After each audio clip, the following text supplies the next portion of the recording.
Okay, so before I begin, I just want to say that this story is true.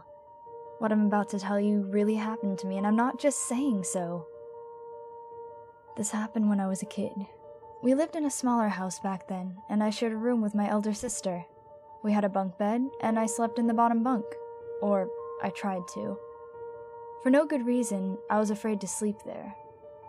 My parents got tired of me crawling to sleep in their bed night after night, so they suggested that I would sleep next to my sister in the top bunk.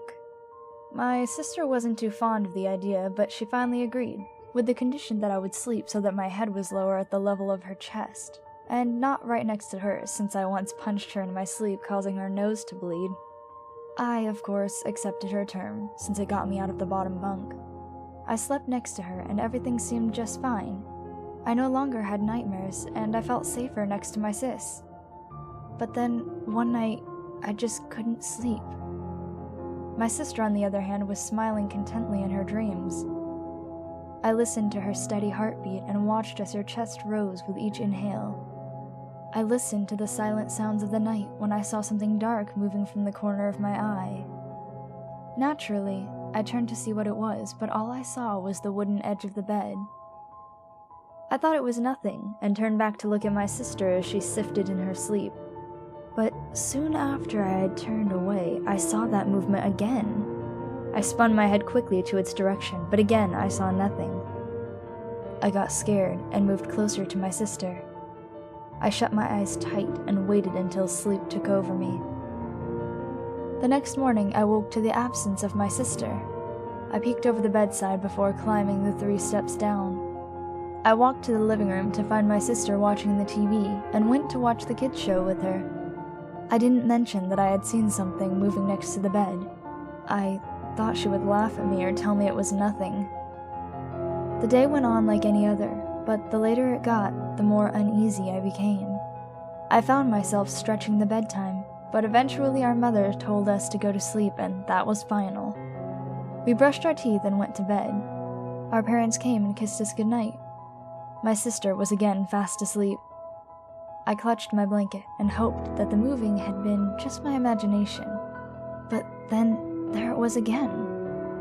I was afraid of it, but I wanted to know what it was. I cautiously turned my head, but when I looked straight at it, it disappeared. I turned away, and as I had thought, it returned. I turned again to see it, this time slowly and careful not to look straight at it. It worked. I saw what it was. A hand. A bony, brownish-green hand with the long black nails reaching over the rail of the bed. At this point I was terrified. I automatically looked straight to it, only to see it quickly pull away, and as scared as I was, I crawled over to my sister and looked over the edge to see what the hand belonged to. Nothing. Just the bare floor and the bottom bunk. I laid back in the bed, and when I looked away, the hand rose over the edge again. I wanted to see it, but as the hand reached over the side and finally cribbed the edge, I couldn't take it anymore. So I looked at it, causing it to retreat. I stared at the spot where it always rose, and it didn't rise back. But I was getting tired and soon drifted to sleep. Each night was the same. I saw the hand, but never what it belonged to. I stopped seeing it when we moved to our current house and me and my sister got separate rooms. I thought the hand had been only my imagination, fed by my fear of the dark, so I never mentioned about it. It was a few years back that I was talking with my sister about our previous neighbors, a sweet old couple, when we started thinking of all kinds of things we remembered from that house. For the first time ever, I told her about that sickening green hand I had kept seeing. She looked strangely at me and said, "I used to see it too."